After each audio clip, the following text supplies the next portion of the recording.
Hi everybody, it's Cheryl Fisher here, and today we are going to be doing terrariums for Tales at 2. I get my ideas from the theme that I start my week off with. So in the mornings we do a little bit of a story time, snack time, and this morning we read about an old boot that was just left in a yard, and we discovered how many creatures are living together in this old boot. So I didn't have any old boots to bring, and of course you can make a planter out of an old boot, but instead I decided, how can I repurpose something? So we're going to make terrariums today. Now we all have trash. I have plenty of trash, so I've got a few samples here. For those of you that go to BJ's, I didn't take my sticker off right now. The secret is to use oil to get these off, the adhesive, and then just scrub it down. I didn't do that. So what we're going to need today are some clear containers. You can certainly use a soda bottle. It is better if you use a glass container, because plastics do seep into the system. So we're going to investigate ecosystems that we have here in our pinelands by creating these terrestrial terrariums. But I'm going to use this container just because you guys can see a little bit better in it. And I also had this container at home, which I thought would be pretty neat. I like to save things. I really like this bottle, guys. What do you think? So I didn't know what I was going to turn this bottle into, but I think I'm going to turn it into an aquatic or wetland ecosystem. And after some time, it is glass, so it should sustain a community. And it has a cork top where it seals really nicely. Something else you can use, this is just a salsa jar. It is glass as well, so they clean up very well. And it seals very tightly. So what we're going to do is we are going to investigate the ecology of our pineland system here by collecting some samples and just observing them over time. So these are all living organisms. There's many, or there were once living organisms in here. And this is our wetland samples. So we have some sphagnum moss here. I have some wet dried leaves. I see I have a creature right here. I have a little spider, and he was just crawling on me. So even though you can't see organisms living there, these organisms live together to create this happy community. And by creating these closed systems, we, adults, children, anybody, this is something anybody can do, can really observe these things up close, and you can observe changes over time.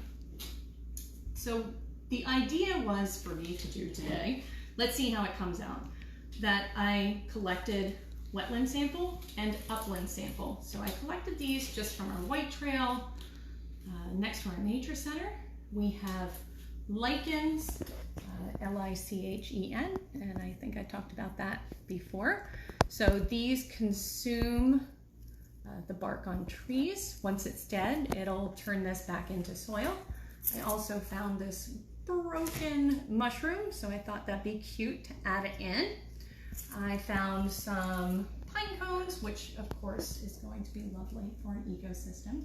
But to be able to sustain life, we need to make sure that we have 3 things. So all organisms need 3 things: water, shelter, and food. And we have some moss, which could be food, but it could be shelter for microorganisms.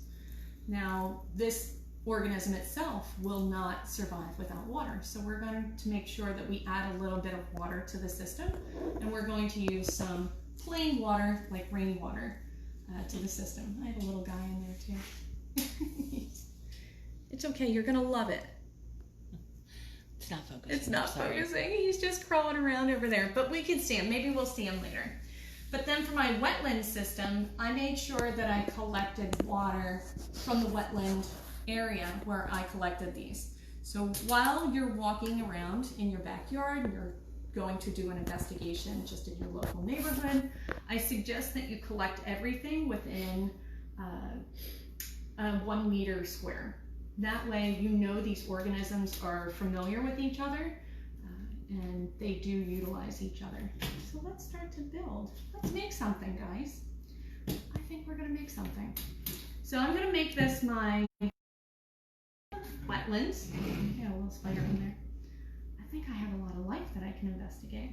So in our wetlands, the one thing that was on the bottom, I tried to scoop some dried leaves that are breaking down. There's probably a lot of organisms that are living in there. It's very moist, and just below this was a lot of sand, and I didn't collect any sand from this ecosystem, but this should be enough to hold moisture in the system. And I'm just gonna spread it around on the bottom. Oh, we got a little twig, so we're gonna make that really. Let's see what else I collected. We have some leaves, so the lichen needs to consume this. I'm sure there's many funguses or fungi that we don't know exist in here. And so we're gonna make our little wetland system. Let's see, what else did I find? You never know, guys, you never know what you're gonna find. And there aren't many rocks here in the Pinelands. The rocks that I did find were rocks that have been placed to stop erosion, so I didn't want to add that to our ecosystem. It wasn't natural. We have very sandy soil here. So I'm just going to dump all this. So we have leaves, a little bit of soil. There's a root to something. I don't know, maybe it'll grow. This is the sphagnum moss. So the sphagnum moss holds the water on the surface. These hold a lot of moisture, which you'll find many grasses living in these down at the wetlands. I just went down to the water trail, the white trail, down to the water. And honestly, you can wring these out. If you get a handful of this, you can wring them out. They're highly absorbent, and I have a whole pile of it here. You don't have to look at just one. And they say it has antibacterial and antifungal properties. So I like to say this is like hand sanitizer in a plant. Natives used to use it as diapers because it's very, very absorbent. So we are going to, I'm going to put the dry stuff in the bottom. And put that down there. Now, just as it was in the wetlands, these aren't rooted plants. You can see they have no roots and they just sit on the surface. So no photosynthesis is happening here, but it gets a lot of energy from the broken down material, such as leaves. And then you can make it pretty, you can pile it up. Everybody can do something a little bit different. So I think I'm going to put some sphagnum moss on one side, just so I can observe what might happen on the other side. And hopefully, for our Saturday stroll, we can see some activity in these by Saturday. Oh, so these just set right on top. Now I also found some grass. I'm not one to pick things, but for today, I picked one sprig of sedge. This is actually a sedge because it has a flat edge. So if it was grass, it would have joints along it, but this is an edge type of grass, so this is a sedge. So I'm going to stick the roots under the sediment there. I'm going to see how this works, because as long as you have photosynthesis happening in your closed system, you will have oxygen for the organisms, and as long as you have decomposition, you will have enough carbon in the system to keep the plants growing. And then of course, maybe we need a little branch. a branch isn't gonna hurt. Maybe something wants to climb up on a branch. Make it fit your... I wonder what we'll see. Get in there. We'll make that go. Maybe this thick one too. All right. So now I'm going to put this lovely tea-colored water. It is not iced tea. This is cedar water. Our Atlantic white cedar seeps into our system, creating this color. We also have a high iron content in our water systems. So I don't want to drown anything. I just want to make sure there's enough moisture. Remember, food, water, air, and shelter. That should be enough. You see some water in there? Yeah. Okay. Yeah. So we'll put some in there. And I have a lid.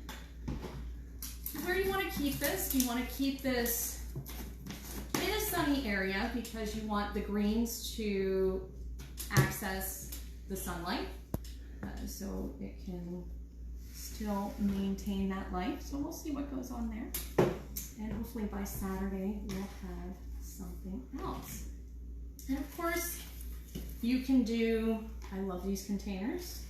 I get Chinese food every now and then. And these can also make a terrarium for you, or you can make a soda bottle terrarium. Well, one thing that you can do with your soda bottles is cut them. And at my house, we don't recycle the lids, so unfortunately I don't have a lid. I would recommend a lid. But I have an alternative solution.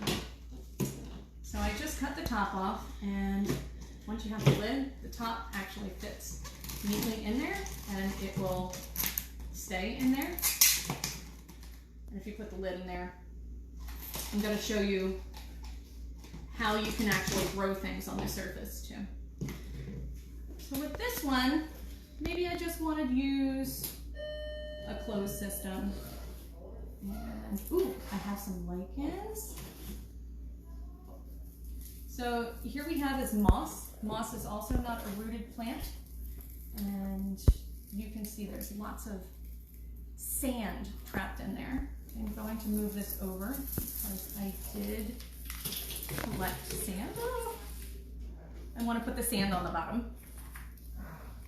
Maybe I'll use my jar. Put some sand on the bottom. And I have pine needles and pine catkins. Those are, put some sand on the bottom. That is some dusty sand. And then some moss. This is very cloudy. I don't like the way this one looks. Put some sand on the bottom. Soda bottles work. And then we have some moss goes on top of the sand, and then on top of the moss you get lichens. I love the lichens. I just find them so fascinating. And this one is hard and crunchy right now, but as soon as I add water, it will be soft and mushy. This is called reindeer lichen, and we have another kind that's called false reindeer lichen. It looks just like it. So I'm going to put the lichen in there. And this is where tardigrades like to live. If you ever want to do a tardigrade exploration, let me know. I'll let you know how to do it. You can get lichens from the bark off a tree. And you just soak them in water. And tardigrades are called water bears. And they're microscopic organisms that live in the lichens. So I'm going to put this one in there as well. Oh, I found this in the wetland system. So I found these seeds. I'm assuming they're seeds from the Atlantic white cedar. And I figured if I put them in the system, maybe something will happen. Oh, there was a bunch of them down there. So I'll put those in there. That goes in the correct system. And in the upland system, I'm just shocked at how dusty and salty that dirt is.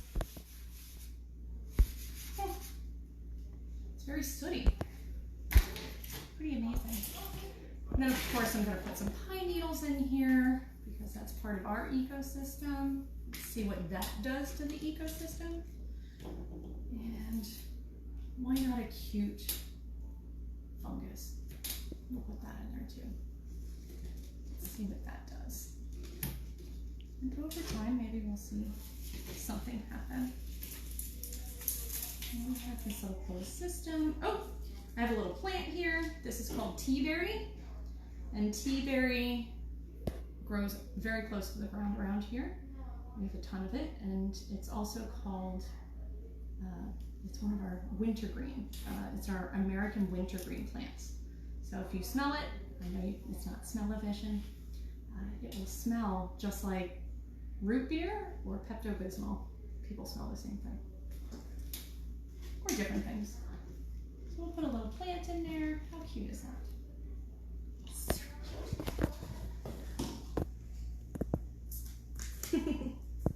So I'm going to put fresh rainwater in here.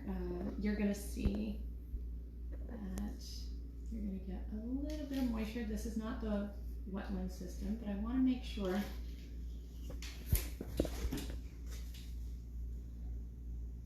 there's enough water in there where it's not flooding the system, but the plants can absorb it. Let me see this one. Maybe another little branch. So one thing that I would do if you wanted to continue to grow something on top, since I don't have a lid, there is also a way. I'm going to put this one. Pretend it has a lid. We're going to put that there. Super cute. So with this one, I'm going to show you how to grow something on top. I might save that one for later. I don't know what I'm going to do with that. I'm not advertising for any company. Honestly, I just get them when I do science experiments. Sometimes I even trash them. So if you wanted to grow something on top, I'm going to show you how to do that. And I have plenty of water here. Probably a terrible sound on Facebook. Anybody have any questions? Just want to chat? Anybody? Anything? So what I would do, I'm going to put this in here. Why not? That might be something fun to look at as the sediment settles. I'm going to rinse it out a little bit because there might be organisms in there. Okay. So with the lid, because I don't have a lid, I have a lid for the little water bottles. I don't think they fit. You could pop a hole in it or just create a little filter. So I'm going to fold this up. I've used many different things. I'm going to cut a little hole right here.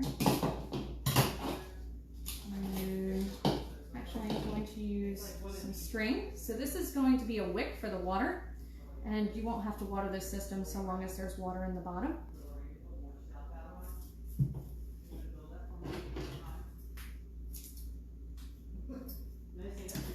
We are active here at Cedar Run.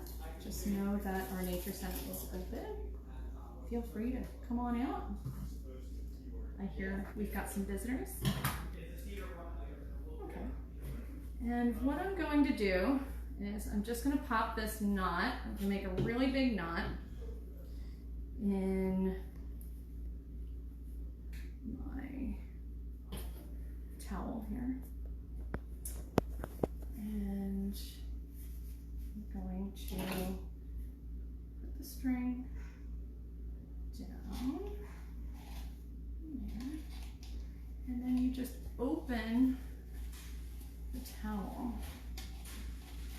So no dirt can fall through. This is just really going to hold soil and dirt if you put it at the bottom. And the wick goes in here. So now it'll soak up water, wet the paper, and essentially wet down the soil here. What else can we put in there? This one didn't work out great, so I'm going to put one in there. Put some soil there. You see nothing's falling through because we put the paper towel in there. I've got nothing coming through, but it is starting to get wet. What else can we put? This needs to get wet. Why not?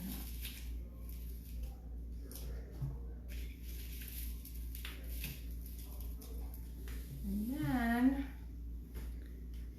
let me show you another trick. Let's put this here. You know how I love my lichens. Maybe a tea berry or American wintergreen. Put a tea berry in there. What else do I have? Pine cone. Each pine cone has, each scale on a pine cone has 2 seeds. I think that's pretty fascinating. So the animals find them rather tasty. This one has all of its seeds still. It's not open.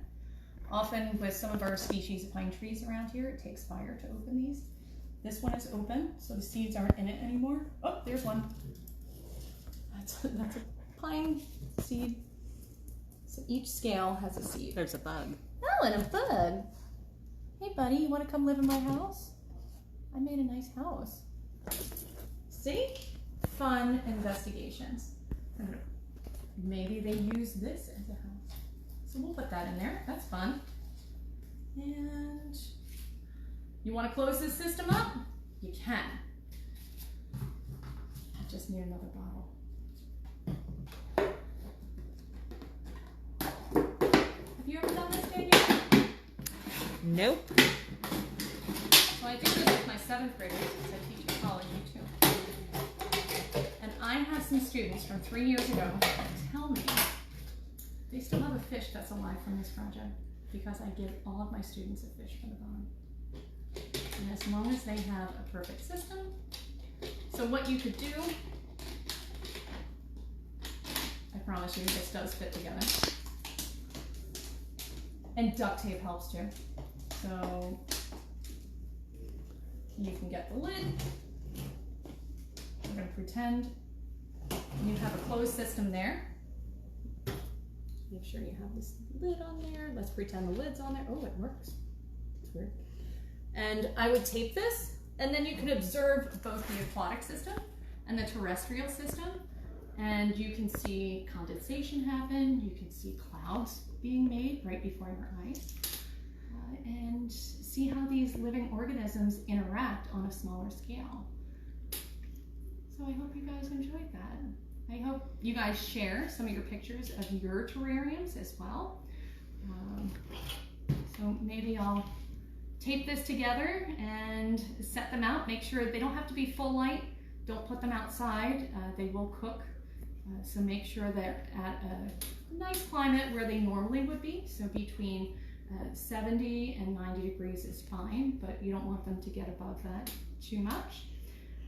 And we don't want to cook any of our organisms. So make sure that you guys share some pictures of your terrariums on Facebook. So just leave a comment with your pictures, and I'd love to see what you're discovering. I'm hoping to share what we've discovered on Saturday. All right, thanks guys.